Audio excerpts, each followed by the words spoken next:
Hello friends, Deepa's drawing বক্সে তোমাদের স্বাগত। আজকে আবারও তোমাদের সাথে একটি নতুন ভিডিও নিয়ে চলে এসেছি। আজকের ভিডিওটি হচ্ছে টিএলএম এর একটি ভিডিও। আজকে একটি মডেল করে দেখাবো। এতদিন ধরে তো টিএলএম এর বিভিন্ন চার্ট দেখিয়েছি, তো আজকে সেই সাথে একটা মডেলের ভিডিও দেখাবো। তো মডেলের সাথে তোমরা জানো যে অনেক ধরনের জিনিসপত্র থাকে, শোলার মধ্যে করা হয় বা বিভিন্ন কাগজের উপর বা কার্ডবোর্ডের উপর, যাই হোক। তো সেক্ষেত্রে তো বিভিন্ন যন্ত্রপাতি লাগে বা বিভিন্ন জিনিসগুলো লাগে, সেগুলো আগে ড্র করে নিচ্ছি। তো এখানে আজকে করা হচ্ছে রবীন্দ্রনাথ ঠাকুরের লেখা খেয়া কবিতাটির ওপর। তো সেখানে দুটি গ্রাম আছে, সেটা আমরা জানি। গ্রামের মধ্যে দিয়ে নৌকা পারাপারের ঘটনাটাই রয়েছে, মিডিলে নদী, আর সেই সঙ্গে দুই পাশে গ্রামের মধ্যে তো ঘর বাড়ি রয়েছে। সেই অর্থে কতগুলো ঘর বাড়ি আগে এঁকে নেব সাদা আর্ট পেপারের ওপর। সেটার মধ্যে রং করে নিয়ে ভালো করে বিভিন্ন রকমের ঘর বাড়ি তোমরা রং করতে পারো। আমি এখানে হলুদ আর লাল এই দুটো কালারই ইউজ করেছি, আর নিচের ক্ষেত্রে একটু গ্রে কালারটা দিয়ে এবার ঘর বাড়িগুলো কালার করা হয়ে গেলে এবার সেটা কাঁচির সাহায্যে কেটে নিতে হবে। এগুলো কেটে নিয়ে সেগুলোকে শোলার উপরে চিটিয়ে দিতে হবে। তোমরা কার্ডবোর্ডের ওপরে করতে পারো, এরকমভাবে এঁকে নিই, তারপরে যদি যেটাও তাহলে খুব সুবিধা হয়। আর যদি শোলার উপর করো কালারটা সুন্দরভাবে ফিনিশিং আসে না, ওটাও করা যেতে পারে, কিন্তু আমার কাছে এটা বেশি সহজ মনে হচ্ছে, তাই জন্য আমি আগে এঁকে নিয়েছি। দিয়ে সেটার করে নিয়ে পর এটা শোলার উপর চিটিয়ে দিতে হবে। সুন্দরভাবে আস্তে আস্তে কাটতে হবে। তোমরা যে কোনো ডিজাইন করতে পারো তোমাদের সুবিধা মতো ঘরে। এখানে যেহেতু গ্রামের কথা, তো গ্রামের ক্ষেত্রে খড়ের ঘর তো থাকে, সে অর্থে এরকম ঘরটা করা হয়েছে। এবার পেছনে ব্যাকগ্রাউন্ডটা করার জন্য একটা ছোট শোলা নিই, সেটার মধ্যে আকাশটা রং করে নিচ্ছি। সেটা শুধু আকাশটাই দেখা যাবে, যেরকম আকাশের রং হয় সেটা করে নিয়ে দূরের দুটো গাছ করে দিচ্ছি। সেটাতে একটু বেশি খোলতাই দেবে। নিচে মোটা শোলাটা থাকবে, কিন্তু পেছনের দিকে একটু পাতলা শোলাটা ব্যবহার করেছি, যেটা লাগাতে সুবিধা হবে। মোটা শোলা ব্যবহার করা যেতে পারে, যে কোনো কিছু আবার পিচবোর্ডের উপরও করা যেতে পারে। এবার মোটা শোলাটা নিয়ে পর সেখানে মাঝখান বরাবর নদীটা করে নিতে হবে, আর সেই দুই পাশে দুটো গ্রাম থাকবে। তা প্রথমে একটা হালকা করে স্ট্রাকচার ড্র করে নিতে হবে নদীটার ক্ষেত্রে। যখনই এরকম কোনো ছবি আঁকবে তোমরা একটু চেষ্টা করো হালকা করে একটা স্ট্রাকচার ড্র করে নিতে। তারপরে কালারটা ইউজ করবে, কালারটা দিয়ে হালকা করে একটু স্ট্রাকচার ড্র করে নিই, তারপরে ডার্ক কালারটা ইউজ করবে। এখানে নদীটার ক্ষেত্রেও তোমরা দেখতে পাচ্ছ, প্রথমে আগে আমি একটা স্ট্রাকচার ড্র করে নিয়েছি যে কতটা পর্যন্ত নদীটা হবে। সেটা করা হয়ে গেলে এখানে ডিপ ব্লু কালারটা দিয়ে হালকা হালকা করে লেফট টু রাইট আর রাইট টু লেফট করে পুরোটা দিয়ে দিতে হবে। মিডলটা হালকা করে দিতে হবে।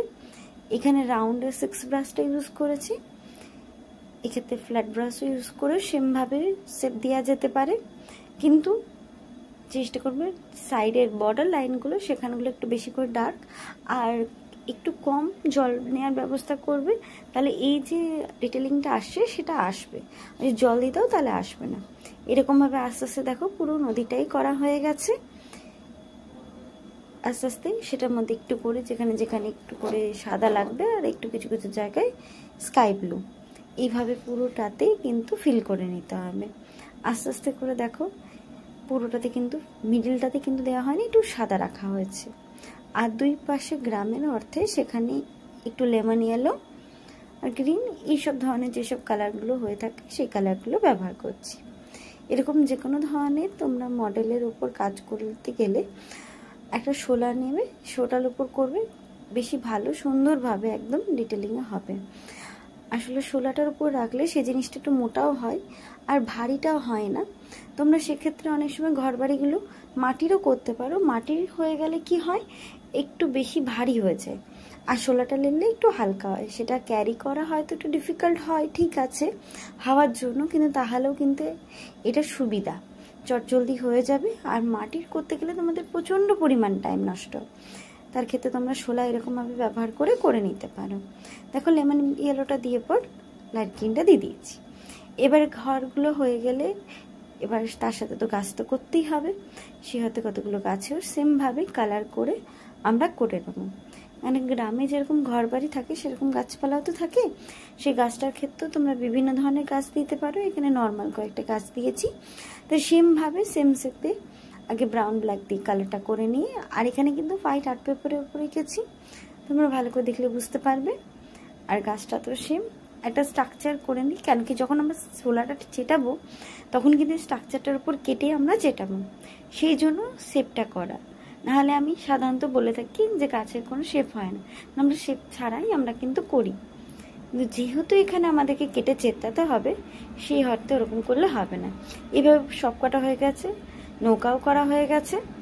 এবার আমরা শোলার উপর, মোটা শোলার উপর এক একটা করে পেস্ট করে দেবো। নৌকাটাও আমরা করে দিচ্ছি। সবগুলো পেস্ট করা হয়ে গেলে এখানে পিন আলপিন দিয়ে পেস্ট করে নিতে হবে। এবার বর্ডার লাইনগুলো হালকা করে একটু ব্রাউন দিয়ে দিচ্ছি, যেরকম নদীর পাড়ে থাকে চটটা সেরকমভাবে পুরোটা এপাশ ওপাশ দুই পাশে, বিশেষ কিছু না, হালকা করে জাস্ট ব্রাউনে টাচ আপ দিয়ে দিলেই হয়ে যাবে। দেখো খুব সহজেই করা হচ্ছে, তোমরা এরকম সহজেই অবশ্যই করে নিতে পারবে। এইভাবে পুরোটা করে নিতে হবে। আর হালকা করে যেখানে গাছ ঘরগুলো দেওয়া হচ্ছে সেখানেও কিন্তু হালকা করে দেখো ডিপ গ্রিনের একটা হালকা করে শেডিং দেওয়া হয়েছে। নৌকাটা এখানে দুটো করা হয়েছে কাগজের পেপারের ওপর দিয়ে, এখানে হালকা হালকা করে আবারও দেখো স্প্রেড আউট করে দিচ্ছি পুরোটাতে, একটু হালকা করে জল দিয়ে আবারও ঘরের নিচগুলোতে, গাছের নিচগুলোতে আবার একটু ব্রাউন দিয়ে দিচ্ছি, যেটাতে একটু শেডিংয়ের কাজ করবে, বিশেষ কিছু না। এইভাবে পুরোটা করে নিতে হবে হালকা হালকা করে। একটু করা হয়ে গেলে আবার একটু ডিপ গ্রিনটা দেব, ডিপ গ্রিনটা দিয়ে পুরোটাতে আবার একটু লাইন আপ করে দিতে হবে যেখানে যেখানে হালকা হয়ে গেছিলো, কেন কি যতক্ষণ না চেটানো হচ্ছে ততক্ষণ তো বোঝা যাচ্ছে না কোথায় কি। এবার নৌকাটার ক্ষেত্রেও হালকা করে জলের ঢেউগুলো করে নিতে হবে, সেখানগুলো একটু ডিপ থাকবে যেখানে যেখানে নৌকাটা রয়েছে। বাস, এটা হয়ে গেলেই আমাদের মডেল তৈরি।